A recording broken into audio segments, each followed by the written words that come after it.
So I wanted to do a video tonight, and for some reason my live isn't working. So I wanted to talk about analytical thinking versus not emotional, but relational thinking.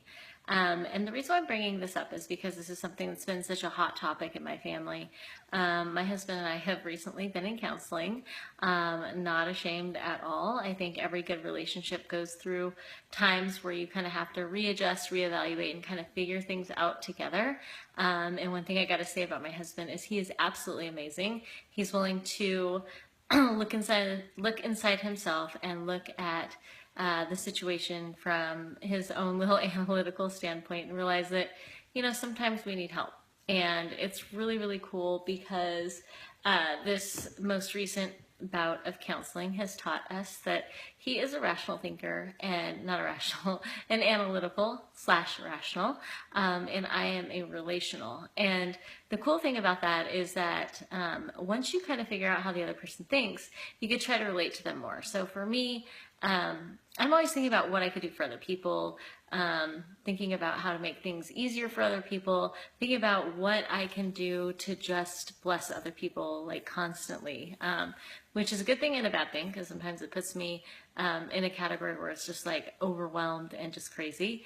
And for my husband, he's very analytical. So he's always thinking about the easiest ways to do things, not necessarily what's going to help the relationship. And so it's very interesting for us because navigating through this time in our relationship, we're really learning how to speak each other's love language. So for me, I love words of affirmation, and I love to be able to relate and be there for people and just take care of people. And when he comes at me from a more analytical standpoint, I could be like, hey, wait a second, hold on, let's look at it from this point of view, and vice versa. It's been amazing for our relationship. It's been amazing for our family. And it's one of those things that, when you go to counseling and you're learning and you're growing as a couple, there's no greater thing in the world. And so for us, we're sitting here going, okay, well, how can I relate to her more? Or how can, if I don't agree with her, how can I see the way that she thinks relationally? And I can apply that a little bit more to my analytical thinking and trying to find a happy medium.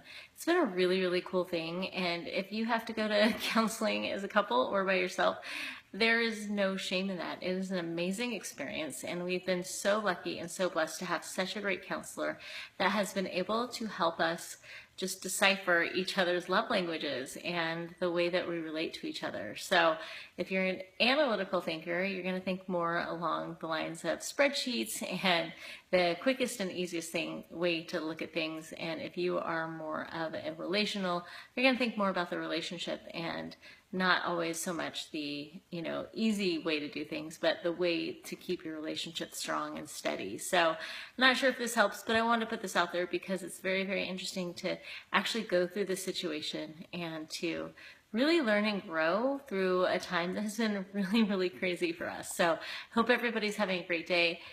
Just go forth and encourage one another. Go forth and love one another, and go forth and learn more about yourself and your mate. See you soon.